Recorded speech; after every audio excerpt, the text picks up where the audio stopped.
the parent company Meta has said it will reinstate the Facebook and Instagram accounts of the former US President Donald Trump. He was suspended 2 years ago for praising his supporters who'd assaulted Congress trying to overturn his election defeat. The social media giant said the suspension will end in the coming weeks. In a statement, Nick Clegg, Meta's president of global affairs, said that a review had found that Mr. Trump's accounts no longer represented a serious threat to public safety. But because of Mr. Trump's past violations, he would now face heightened penalties for repeat offenses. Let's speak to Arise US correspondent Eric Ham, who joins me now from Washington. Good to see you, Eric. So what are the possible implications of this decision to unban Mr. Trump? Because his outlandish claims and questionable grasp of facts and reality are what led to his suspension in the first place.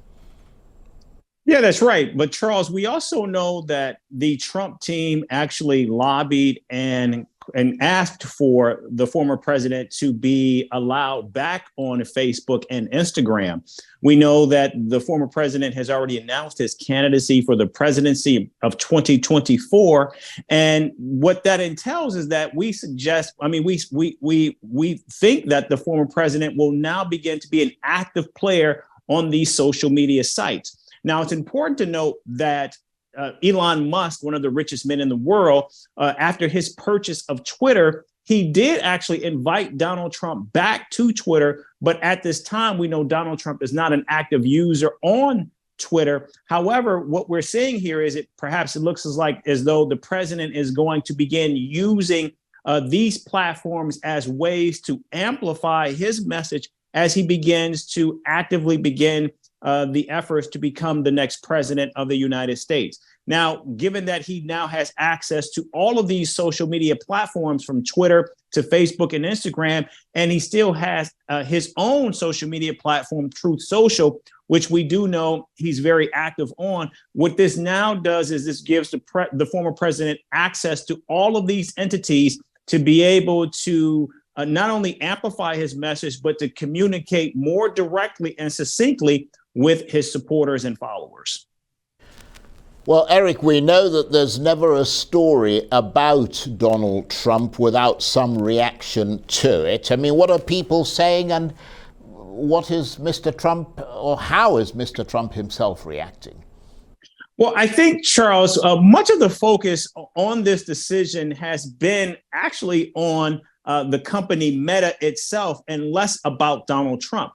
Remember, the Justice Department is still investigating Donald Trump for his actions as it relates to the January 6th insurrection. And of course, we know that is what actually got him banned from many of these social media sites to begin with. The fact that Meta decided to actually put him back on the site suggests that this is a problem that the company does not want, particularly as we now know that Republicans have taken control of the House of Representatives, and they've created this weaponization subcommittee of the Judiciary Committee, where they're going to use this to not only go after the Biden administration, but we are told that one of the other key entities that they were certainly going to look at and focus on, not only on this weaponization committee, but on the House Oversight and Accountability Committee, is the role of social media in eliminating what they believe to be conservative voices from their platforms. And so this appears to be a way for Meta to actually reduce or tamp down the heat that they believe and the scrutiny that they believe they would be under from these congressional committees now that Republicans are in control.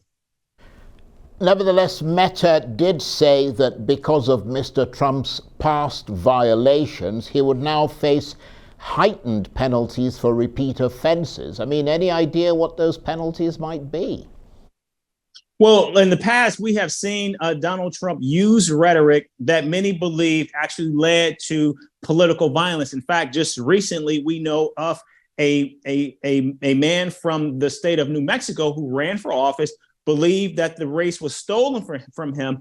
And unlike Donald Trump, where he called for his supporters to to storm the Capitol, we know that he attempted to actually try to kill the person who actually did win. In fact, we know that he allegedly shot into the homes of 3 Democrats. And so many believe that Donald Trump is the person who actually orchestrated the rise in political violence that we're seeing right now. So some of those new venues, new avenues that perhaps the company will be looking at is how Donald Trump is using these platforms to either express political outrage, which might lead to violence. And it's those areas where they will be focusing on that if, in fact, he is accused of such actions, they will remove him from the site. Eric, thanks very much indeed. Eric Ham, Arise US correspondent, talking to me from Washington there. And Eric, of course, saying that it's not clear whether we can expect to see Mr. Trump posting again soon, because, of course, he was allowed back onto Twitter by Elon Musk in November, but he's posted nothing since.